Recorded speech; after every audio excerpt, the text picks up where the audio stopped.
여러 가지로 많은 아쉬움과 과제를 남긴 북중미 월드컵. 박찬하 축구 해설위원과 함께 조금 더 자세히 들여다보겠습니다. 어서 오십시오. 네, 안녕하세요. 예.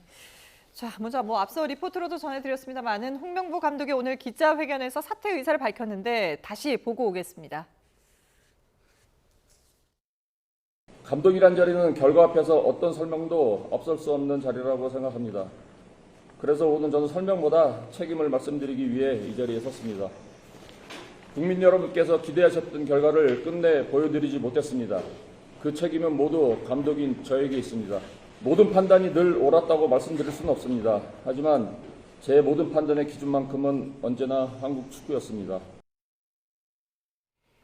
네, 언제나 자신의 기준의 판단의 기준은 한국 축구였다라고 얘기했는데 이미 써온 그 입장문만 읽고 그러고서 이제 바로 나갔거든요. 전반적인 내용 어떻게 평가를 하시겠습니까? 제가 새벽에 생방송으로 기자회견을 봤을 때는 네. 시상식 축하 소감인가? 라는 느낌을 받았습니다. 네. 그리고 나서 제가 새벽에 월드컵 중계가 있었고, 그리고 그 중계가 끝나고 나서 전문을 이제 음성이 아니라 이제 글을 통해서 다시 한번 하나하나 확인을 했는데요. 예. 기자회견을 다시 천천히 읽은 저의 느낌은 여론이 왜 이렇게 들끓는지, 그리고 국민들이 왜 이렇게 화가 많이 났는지를 전혀 이해하지 못한 기자회견이었다는 생각이고, 그리고 저뿐만 아니라 많은 분들이 공통적으로 느끼시겠지만 이번 월드컵이 우리가 무난한 성적을 내고 감독이 물러나는 자리가 아니잖아요. 예. 정말 처참한 성적 끝에 감독이 어쩔 수 없이 감독직을 내려놓는, 그러니까 사임의 변을 발표하는 자리인데, 그 어떤 미안함이라든가 부끄러움이라든가 혹은 이 월드컵을 그르침으로 해서 이제 감독으로서 책임을 져야 되는 그런 죄책감 같은 걸 느낄 수가 없는 전문이었기 때문에 그 실망감이 훨씬 더 크다고 말씀드리고 싶습니다. 네, 사과는 했지만 정말 그 미안함이 전혀 느껴지지 않는다라는 여론도 지금 들끓고 있는 그런 상황이고, 사실 뭐 홍명보 감독도 마찬가지고 축구협회도 이 문제의 심각성을 과연 제대로 인지하고 있는가? 왜냐하면 지난 12년 전의 기억이 이미 우리에겐 있었거든요. 그러니까 이걸 왜 다시 반복을 해서 이런 문제를 야기했는가, 이런 비판도 당연히 나올 것 같아요. 그렇습니다. 많은 분들이 그 심각성, 그 이제 문제의 중요성을 얘기하고 계시고요. 정조준하고 있는 것은 홍명보 전 대한민국 축구 대표팀 감독뿐만 아니라 그 선택을 한 대한축구협회, 대한축구협회장이 모든 화살을 맞아야 되는 상황이라고 생각을 합니다. 12년 전 얘기를 해주셨습니다만 우리가 이번 월드컵 전까지 대한민국 역사상 최악의 월드컵은 2014년 브라질 월드컵이었습니다. 브라질 월드컵 때 감독은 홍명보 감독이었고요. 그렇죠. 그리고 2026년 북중미 월드컵이 끝났을 때 우리나라 축구 역사상 최악의 월드컵이 바뀌었습니다. 바로 이번 북중미 월드컵이 대한민국 역사상 최악의 월드컵이고, 2014년 브라질 월드컵은 이제 두 번째로 이제 밀려나게 됐습니다. 근데 두 대회 감독이 같습니다. 네, 이런 선택을 왜 했는지, 왜 그런 결정을 내렸는지 분명히 2년 전에도 이 결정이 우리 축구에 있어서 정말 우리 축구를 심각하게 만들 것이다, 훨씬 더 어려운 상황으로 몰아넣을 것이다라고 많은 분들이 경고를 했는데 그 경고를 귀담아 듣지 않고 일각에서는 결과가 나오지도 않았는데 왜 비판부터 하느냐, 왜 감독을 흔드느냐고 얘기를 했습니다. 하지만 그때도 많은 분들이 얘기를 했던 건 눈에 불을 보듯 뻔한 결과를 두고 얘기를 했던 게 아니라 과정의 공정성, 과정의 부적격성, 그런 것들을 얘기를 했잖아요. 과정에 문제가 있다라고 얘기를 하는 건데 과정의 문제를 얘기를 하니까 결과가 나오지 않았는데 왜 얘기를 하느냐는 동문서답으로 받아쳤거든요. 근데 결과가 이렇게 나와 있습니다. 결과는 북중미 월드컵 최악의 월드컵이고요. 그리고 우리 축구 역사상 두 번 다시 겪고 싶지 않은 그런 사태가 되풀이 됐다는 점에서 그 실망감을 넘어서 뭐 분노라든가 이 화는 좀처럼 사그러들지 않는 분위기로 계속 이어질 수밖에 없죠. 예, 감독 선임 과정의 문제성은 앞서도 저희가 이제 취재 기자를 통해서도 전해드렸습니다만은 경찰 수사도 진행이 되고 있고 하기 때문에 이제 이 부분 조금 더 지켜봐야 되는데, 어쨌든 지금 참담한 성적표를 받아든 우리 축구 대표팀, 내일 새벽에 이제 홍명보 감독하고 선수들 일부가 귀국을 하지 않습니까? 그런데 뭐 당연히 뭐 이게 금이 환영하는 자리가 아니기 때문에 뭐 환영식이 따로 있을 수는 없습니다만은 모든 기자회견이라든지 이런 행사들을 취소를 했어요. 그러니까 2014년에도 우리가 똑같은 경험을 했기 때문에 축구 관계자들도 그 부분을 알고 이게 좀 미리 피하는 게 아니냐 이런 얘기들도 나오고 있는데요. 그렇게 생각하는 게 합리적일 것 같습니다. 일단 상황이 너무 좋지 않기 때문에 2014년에도 우리가 끔찍하게 기억하는 사건이 공항에서 있었거든요. 예. 근데 이번 월드컵 같은 경우에는 2014년보다 훨씬 더 참담한 성적표이기 때문에 그보다 더 심한 일이 발생할 수도 있다는 우려가 있습니다. 네, 그렇기 때문에 이제 선수단이 뿔뿔이 흩어져서 들어올 수밖에 없고 당연히 이제 선수단을 환영하는 이런 자리도 가질 수가 없습니다. 네, 우리 선수들이 이번 월드컵에서 좋은 성적을 내기 위해 좋은 경기 결과를 보여주기 위해 월드컵은 4년에 한 번 있는 대회잖아요. 그 4년이라는 시간 동안 각자 소속팀에서 좋은 성적을 내고 좋은 퍼포먼스를 보이기 위한 노력을 하고 또 이번 월드컵에 임하는 자세 역시도 우리 선수들은 저는 서투르지 않았다고 허투르지 않았다고 생각을 합니다. 네, 그런데 이런 선수들이 뭔가 성적이 안 나왔다는 이유로 칭찬까지는 아니지만 네, 그래도 수고했다라는 말조차도 들을 수 없는 이 상황 자체가 예. 네, 너무나 저는 안타깝다고 생각하고 이 상황 자체를 만든 감독 그리고 대한축구협회 과연 어떤 생각을 하고 있을지 정말 궁금할 따름입니다. 네. 예, 지금 화면에 나왔습니다만 2014년에는 이제 공항에서 선수들도 정말 마치 죄인인 것처럼 예. 고개를 숙였고 아주 긴 그 엄숙한 그런 분위기에 뭐 엿이 날아들기도 했는데 이번에는 그래서 그런지 단체로 들어오는 건 아닌 거잖아요. 그렇습니다. 선수단이 흩어져서 각기 귀국하는 일정으로 알고 있고요. 예. 일단 먼저 들어오는 코칭 스텝이라든가 선수 일부가 있고 선수들이 뿔뿔이 흩어져서 이제 나눠서 귀국 일정을 잡고 있는 걸로 알고 있습니다. 네. 선수들은 죄가 없다. 이런 팬들의 말도 상당히 좀 많이 나오고 있는 상황인데 그렇다면 도대체 뭐가 문제였을까를 되돌아본다면 사실 홍명보 감독하면 3백 전술이 상당히 먼저 떠오르는 부분이 있습니다. 왜냐하면 뭐 전 세계 여러 축구 대표팀 중에서도 3백 전술을 쓰는 팀도 있습니다. 그런데 왜 그 전술이 잘못됐고 왜 우리 축구 대표팀에는 3백 전술이 맞지 않았는가 이 부분에 대해서는 좀 어떻게 좀 보세요? 그러니까 근본적으로 문제의 원인을 더 위로 거슬러 올라갈 필요는 있습니다. 우리 대표팀의 백스리가 문제였느냐를 얘기하기 이전에 홍명보 감독의 축구가 무엇인지를 먼저 물어야 됩니다. 홍명보 감독이 정말 긴 시간 동안 여러 팀을 거치면서 우리 연령별 대표라든가 대한민국 대표팀을 지도하기도 했었고요. 그리고 중국에서 프로팀 감독을 하기도 했고 울산에서 K리그에서 성과도 내긴 했지만 단 한 번도 홍명보 감독의 축구가 무엇인지 홍명보 감독의 축구 철학이 무엇인지 제대로 설명할 기회도 없고 그리고 우리는 알지 못합니다.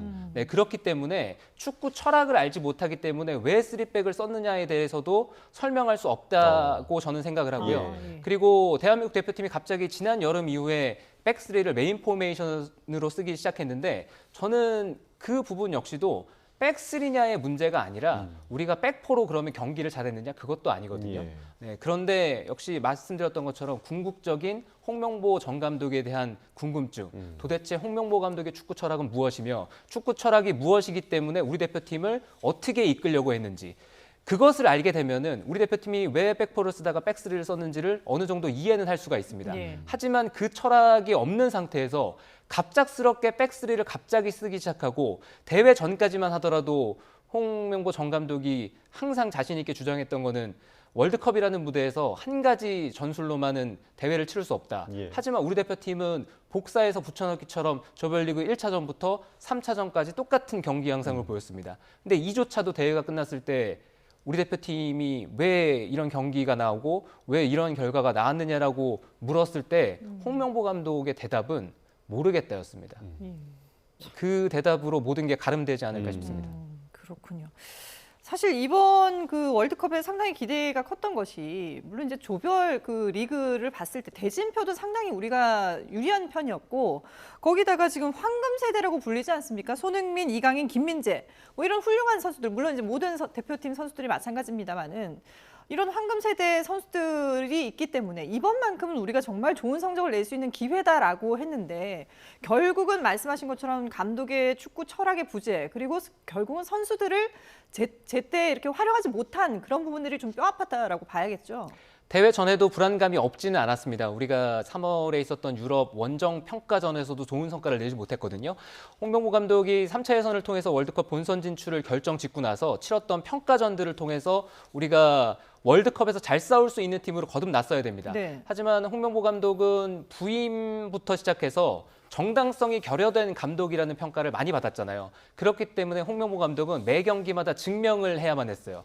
경기를 통해서 우리 대표팀을 점점 강하게 만들고 그리고 2년 후에 월드컵에서 멋진 모습으로 싸울 수 있는 팀을 장기간 운영할 수 있는 게 아니라 한 경기 한 경기 결과에 모든 게 집중되어 있었습니다. 그렇기 때문에 대한민국 대표팀은 연속성 없었고요. 그리고 지속 가능한 모습도 없었습니다. 네, 어제 이러한 모습이 좀 부족하고 어떤 부분이 결여되면 다음 경기에는 그 모습을 고치기 급급했고요. 그렇기 때문에 평가전을 통해서도 우리는 계속 기복이 있는 모습을 보여왔습니다. 그래서 그런 것들이 완성이 되지 않았기 때문에 조별리그에 임했을 때 한편 불안감이 있었던 것도 사실이거든요. 네, 하지만 A조가 주는 안도감도 있었습니다. A조는 강한 팀이 없었고요. 네. 멕시코, 체코, 남아프리카 공화국과 같은 조에 속했기 때문에 우리 팀이 불안하긴 하나 A조에 강팀이 없었기 때문에 네, 그래도 2조에서 토너먼트 진출을 실패하진 않을 거다. 네, 우리가 가지고 있는 약점도 있지만 다른 팀이 가지고 있는 약점이 훨씬 더 크기 때문에 예. 그런 것들을 비교해 봤을 때는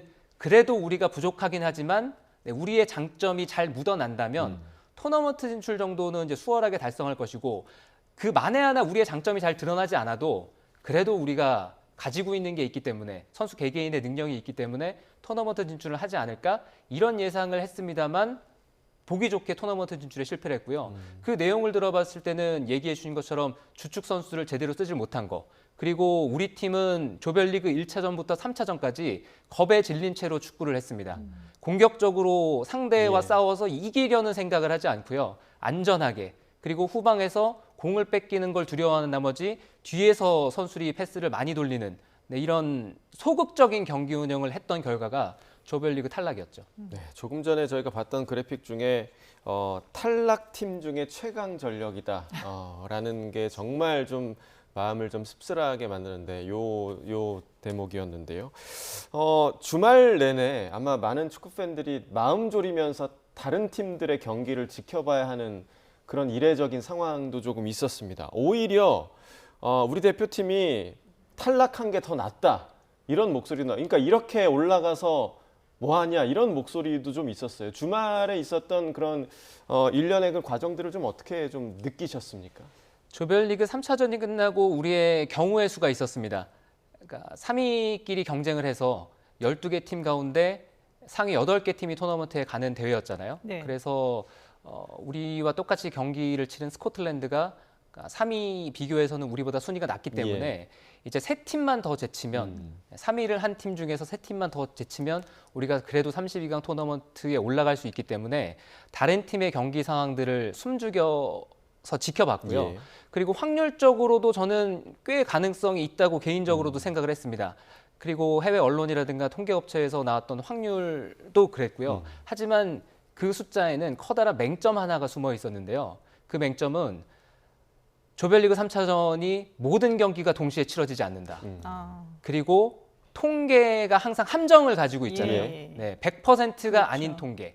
그러니까 우리가 승점 석점에 골득실에서 마이너스 1이었는데 네. 당초에는 이 정도 성적이라면 대회 전에 그래도 높은 확률로 32강에 올라갈 수 있다라는 그런 평가가 많았습니다. 네. 근데 그 확률 역시도 100%의 확률은 아니었고요. 그리고 막상 조별리그가 시작됐을 때 제가 맹점이 숨어 있다고 말씀을 예. 드렸잖아요. 그 숨어 있던 것들은 각 팀의 속내 그리고 다른 팀 경기 결과를 지켜보고 경기를 치르는 팀들의 선택이 그렇죠. 포함되어 있지 예. 않습니까? 예. 네, 예를 들면은 파라과이와 호주 같은 경우는 두 팀이 비기기만 하면은 나란히 토너먼트에 올라갈 수 있는 상황이었기 예. 때문에 두 팀이 사력을 다해서 승부를 내지 않아도 됐고요. 그리고 크로아티아와 가나 역시 그렇죠. 가나가 기를 쓰고 크로아티아를 상대로 이길 필요도 없는 경기였습니다.